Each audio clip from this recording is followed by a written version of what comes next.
지난주일부터 우리가 그 죄에 대해서 말씀을 증거했습니다. 죄 문제를 해결받아야만이 우리가 하나님을 만날 수가 있어요. 그래서 우리 인간의 육체에 대해서, 마음에 대해서 성막 공부를 함으로써 정결케 되어서 우리가 하나님 앞에 나아갈 수가 있습니다. 그래서 앞에 보이는 이 성막은 하나님을 만나러 가는 내비게이션입니다. 그래서 모세를 통하여 나타난 성막과 뜰의 배치도입니다. 이 성막은 이스라엘 민족이 40년 광야 생활을 하면서 이 성막을 성전 삼아서 예배를 드렸습니다. 지금 이제 교회가 세워지고 또 이게 심령의 성전이 세워졌죠. 성막을 이렇게 딱 보게 보면은 이렇게 직사각형으로 되어 있는데 이쪽이 동쪽이고 이쪽이 서쪽이고 그 다음에 여기가 남쪽이고 맨 밑에 여기가 맨 밑에가 방향표시죠. 거기가 이렇게 북쪽입니다. 그래서 지난번에 우리가 그 육체에 대해서 말씀을 증거했습니다. 육체 이렇게 사면으로 되어 있죠. 그 육체가 있는데 그 다음에 또 문이 동쪽으로 다 있어요. 문이. 그래서 오늘 성경 말씀에 천하의 인간의 구원을 얻을 만한 이름을, 다른 이름을 우리에게 주신 일이 없다. 오직 예수 그리스도만이다. 요한복음 10장 9절에 보면 내가 문이니 누구든지 나로 말미암지 않고는 들어가며 구원을 얻고 들어가며 나가며 꼴을 얻으리라. 그러니까 예수님이 내가 문이다 그랬습니다. 나는 길이요 진리요 생명이다. 진짜 우리 예수님 이렇게 말씀하시는 분이 없어요. 석가모니가 하루는 이렇게 있는 제자들이 물어봤어요. 우리 죽은 다음은 어떻게 됩니까? 야, 내가 오늘 하루 일도 모르는데 어떻게 그 일을 알겠느냐? 구도자가 나타나면 너희들은 가라 그랬습니다. 그래서 성철 스님이 석가에 대해 석가모니에서 많이 말씀을 하셨는데 그분이 죽음 직전에 석가모니가 불 속에서 있는 거 보고서 나는 지옥에 가는구나. 내가 얼마나 많은 사람을 지옥으로 가겠는가. 제 얘기가 아니고 인터넷상에 떠서 다들 알고 있는 사실이지요. 우리 예수님만큼은 하나님으로서 이 땅에 인간의 몸을 입고 오셔서 자기의 몸을 깨트려서 우리의 죄 문제를 해결해 주셨습니다. 그래서 이제 이렇게 우리가 천국에 가는 이쪽 여기까지가 천국 가는 길이잖아요. 여기가 그러면은 먼저 육체적으로 우리가 하나님 앞에 헌신으로 온전히 드려지고 또한 우리가 이제 번제단에 와서 뜰에서 또 번제단에 여기 있잖아요. 번제단에서 이제 죄를 짐승에게 전달을 시키고 그걸 이렇게 번제단에 부어서 이렇게 향기로 하나님께 드리고 그 피는 이렇게 또 뿌렸습니다. 그러니까 이거는 예수님이 앞으로 오실 것을 예표로 양을 잡아서 이렇게 구워서 드리는 거 이런 걸 예표로 보시고 그 다음에 여기 물동에서는 또 이제 제사장이 손을 씻잖아요. 손을 씻고 이제 말씀으로 성령으로 깨끗하게 씻는 거예요. 씻고서 이렇게 예배를 드립니다. 그래서 이제 이런 부분을 지난 시간에 조금씩 했는데 오늘은 이 성막 안에 들어가서 보면은 왼쪽에는 이렇게 등대가 있고 오른쪽에는 떡상이 있고 가운데는 또 이렇게 분향단이 있고요. 그 다음에 안쪽에 들어가면 게 지성소가 있습니다. 그래서 하나님께서 이렇게 등대를 보여주신 것은 아주 밝은 빛을 나타내라. 그래서 이 성막 안은 이렇게 깜깜하거든요. 등대에서 불을 비치야만이 우리가 알 수가 있습니다. 그래서 이 등대가 뭐냐? 오늘은 등대에 대해서 말씀을 드리겠습니다. 이 등대라는 것은 양심의 기능을 말하고 있어요. 그래서 지난번에 교만성, 포항성, 음란성, 질투성, 태만성,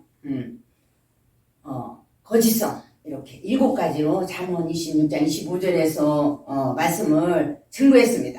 그래서 등대는 양심을 나타내는데 예수님께서 마태복음 6장 22절에서 23절을 보면 예수께서 눈은 몸의 등불이니 그러므로 내 눈이 성하면 온몸이 밝을 것이요 눈이 나쁘면 온몸이 어두울 것이니 그러므로 내게 있는 빛이 어두우면 그 어두움이 얼마나 겠느뇨. 여기서 눈은 양심을 상징합니다. 남이 말 안 해도 돼. 양심이 알아요. 그러죠? 우리가 실수하면 남이 없어도 가슴이 두근거리고 콩닥하잖아요. 자기가 뭔지 알아요. 그래서 눈이 성하면 온몸이 밝을 것이요. 눈이 나쁘면 온몸이 어둡다는 것은 양심이 밝으면 몸의 행실이 밝을 것이고 양심이 어두우면 몸의 행실이 어둡다는 것입니다. 다시 말해서 마음의 눈이라고 할 수 있는 양심이 밝으면 마음속에 나타나는 선과 악뿐 아니라 행실로 나타나는 선과 악을 온전하게 분별할 수 있을 것이고 양심이 흐리면 정확하게 분별할 수 없습니다. 그래서 그러면 무엇 때문에 7등불을 켜놓아야 하는지 성경적 근거를 보면 잠언 26장 25절을 보면 그 말이 좋을지라도 믿지 말 것은 그 마음에 7가지 가지한 것이 있음이라 하고 있습니다. 사람의 양심이 분별해야 될 죄악의 종류가 7가지로 되어 있습니다. 가나안의 7족이 있잖아요. 그렇게 이스라엘 백성들을 괴롭혔죠. 7가지로 구분됐어요. 여기서 사람의 마음속에 7가지 가지한 것이 있다 하는 것은 이 사람의 심령 속에 아주 뿌리 박혀있는 죄성 7가지를 가르쳐 말하고 있습니다. 그러면서 7등불 즉 성도의 양심의 역할은 7가지의 죄성의 지배를 받아 크게 이렇게 7가지잖아요. 세분화돼서 죄가 엄청 많습니다. 그래서 여러가지 악심과 악한 행실을 비추어 분별합니다. 그래서 7개의 등불이 밝아야 7가지 죄성의 지배를 받아 마음과 행실 가운데 나타나는 모든 죄를 바르게 분별하기 때문입니다. 등불, 즉 양심이 어둡다는 거짓된 마음이나 행실이 나타나도 발견하지 못하기 때문입니다.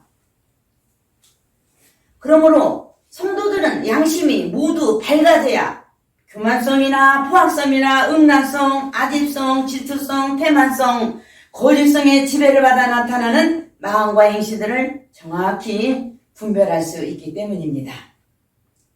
어떤 사람들은 음란성의 지배를 받아 나타나는 음욕이나 음란한 행실들은 잘 분별하지만 교만성의 지배를 받아 나타나는 행실들은 정확히 분별하지 못하고 있습니다.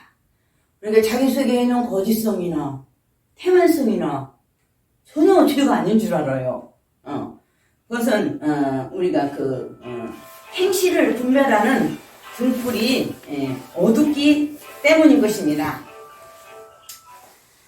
시골에서 이렇게 된장, 고추장을 이렇게 담아서 장독대에 놓잖아요. 그럼 햇빛이 잘 드는 곳에 장독대를 이렇게 둡니다. 제일 큰 항아리에 간장독을 이렇게 놓지요. 그러면 햇빛을 이렇게 쐬어줍니다. 그럼 또 비가 오면 닿지요. 제가 키가 초등학교 때니까 잘 보이지도 않지요. 큰 거 덮으려면. 그래서 그냥 간신히 이렇게 덮고 그랬는데, 모친께서, 그 미역국에 간장 하나를 넣고 끓이는데 정말 얼마나 맛있는지 몰라요. 예. 근데 모친께서 그래요.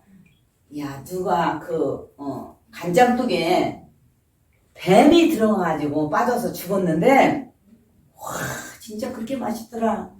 근데 간장을 다 먹고 나서 이렇게 속을 들여다봤더니, 뱀 대가리 삐용아 이렇게 지드럽게 있는 거예요.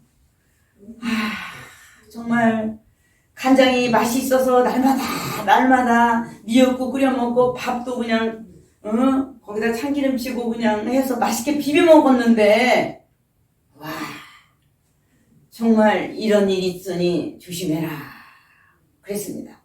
그래서 우리가 이렇게 음란성의 지배를 받으면요 천리를 마다 안 하고 가요. 그 어떤 자매를 보기 위해서 청년이 교회를 다녔어요. 이제 와서 막 청소도 하고 눈도 치우고 막 마당도 쓸고 막 사람들이 막 칭찬을 해요. 왜 그러냐?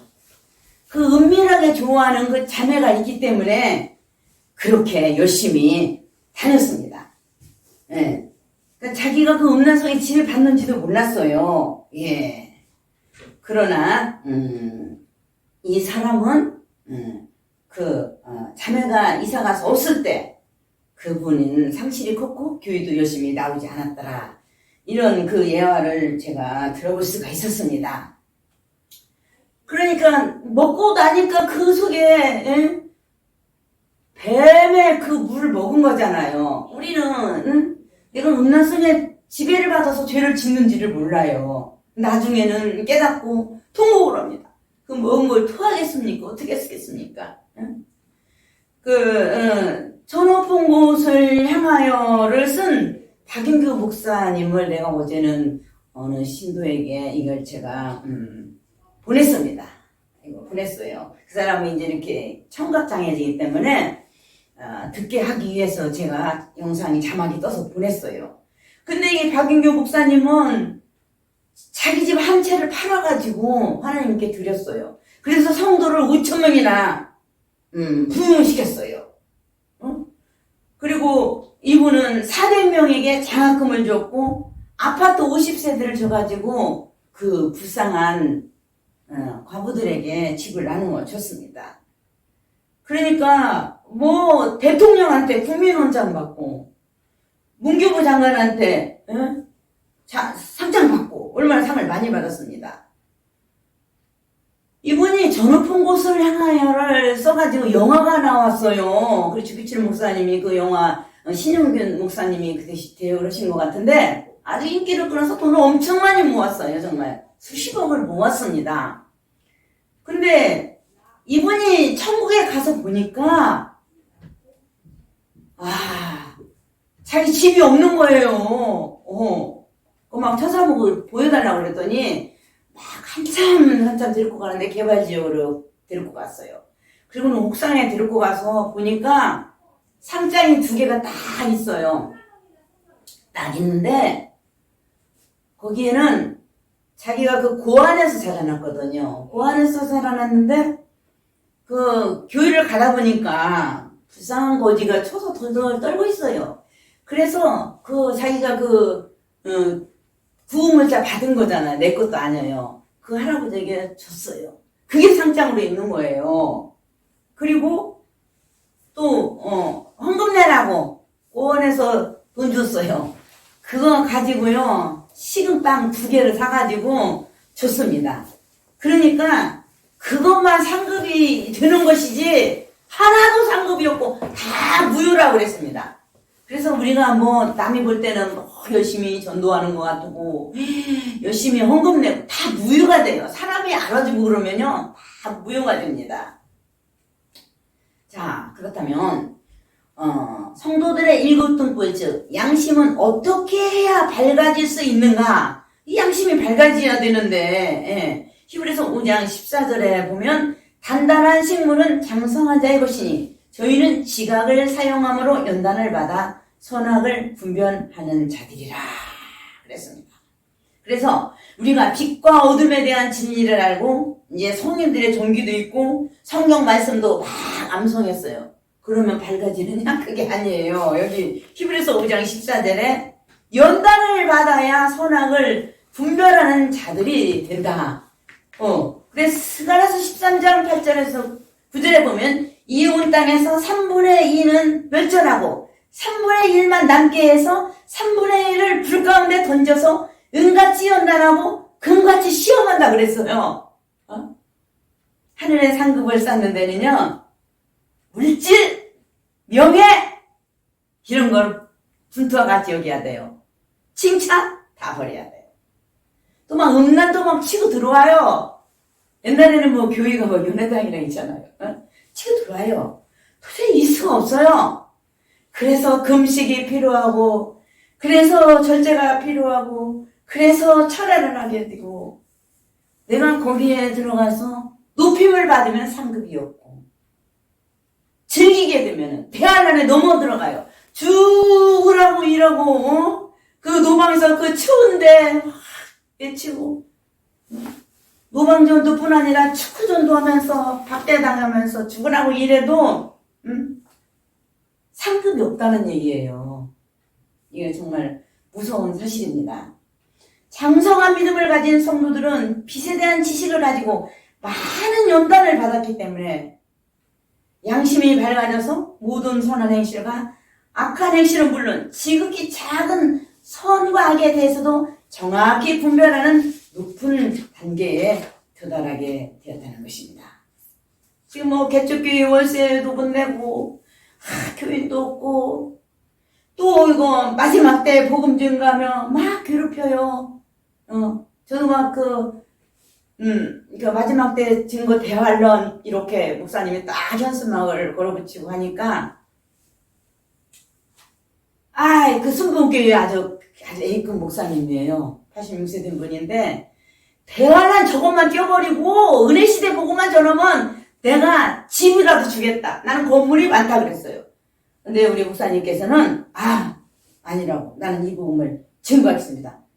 근데 그분이 그렇게 정말 열심히 봉사를 했지만은 이제 연세가 많으니까 이렇게 어떻게 골절되었고 돌아가셨어요. 그러니까 그분이 은혜시대에 그 순복음께서 그렇게 은혜를 많이 받은 분이다 할지라도 괴롭혔던 거예요. 열심히 나와서 우리 그 노방에서 외치다가 마지막 외치다가 그분이 정말 하늘나라로 부르심을 받았어요. 그래서 우리를 누가 괴롭힙니까? 은혜시대에 많은 사람들이 죽었어요. 누가요? 구약시대 사람들이 죽였습니다. 사실은요, 구약과 은혜시대가 필요해요. 왜? 구약은 율법에 대해서, 죄에 대해서 철저히 가르쳐줍니다. 구약, 율법 없으면 안 돼요. 그리고, 내가 이렇게 죄를 졌네? 그렇지만, 은혜시대의 복음이 십자가 예수 그리스도의 보혈이 아니면은 나는 도무지 구원받을 수가 없다. 그래서 이게 다 중요한 거거든요. 지금 이제 우리 앞에 7년 대환란이 남아있어요. 우리 앞에. 근데 은혜 시대에서만 자꾸 이렇게 생각을 합니다. 그래서 앞으로 대환란이 올 것입니다. 그러면 막 핍박을 해요. 저 이단 아닌가 그러거든요. 그런데 계시록에 보면은 7년 대환란에 어떤 일이 일어날 것인가 너무나 명백하게 써있고 이미 선지서에 구약시대에 예언을 해놨습니다. 요즘 제가 이사야서를 읽는데요. 그 이사야서를 읽는데 계시록하고 똑같은 거예요. 이렇게 심판을 하는구나. 예. 그래서 지금은 은혜시대 사람들이 환란시대를 증거하는 사람들을 또 이렇게 핍박을 합니다. 그래서 우리가 성경을 밝히 알게 되면 핍박을 하지 않습니다. 때가 지금 대환란 시대가 우리 코앞에 왔구나. 이것을 알게 됩니다. 그래서 우리가 연단을 남편을 통해서, 아내를 통해서, 자녀를 통해서, 물질과 건강을 통해서 연단을 받아요. 그 연단을 받아야 하나님을 보고 내 죄를 깨끗이 씻고 육신적으로 안 살고 영적으로 살고 하나님과 가깝게 되거든요. 그래서 연단은요, 이 고난은 변장된 축복이라고요. 그래서 오래 참고 기도하며 하나님의 지혜와 능력으로 우리가 승리를 해야 됐습니다. 그래서 현재의 연단과 고난은 장차받을 영광과 상급과 비교할 수가 없어요. 그래서 우리는 그 어린애기처럼 정말 젖이나 먹고 좋아하는 것이 아니라 정말 연단을 잘 받아야 되겠습니다. 그래서 이것은 순간적으로 이루어지는 것이 아니고 많은 연단을 받아야 되는 것입니다. 다시 말해서 성도들은 광야 연단 과정을 통해서 양심이 완전히 밝아져야만 가나안 땅, 즉 하나님 나라에 들어가게 됩니다. 다음 주에는 우리 떡상에 대해서 또 증거를 하겠습니다.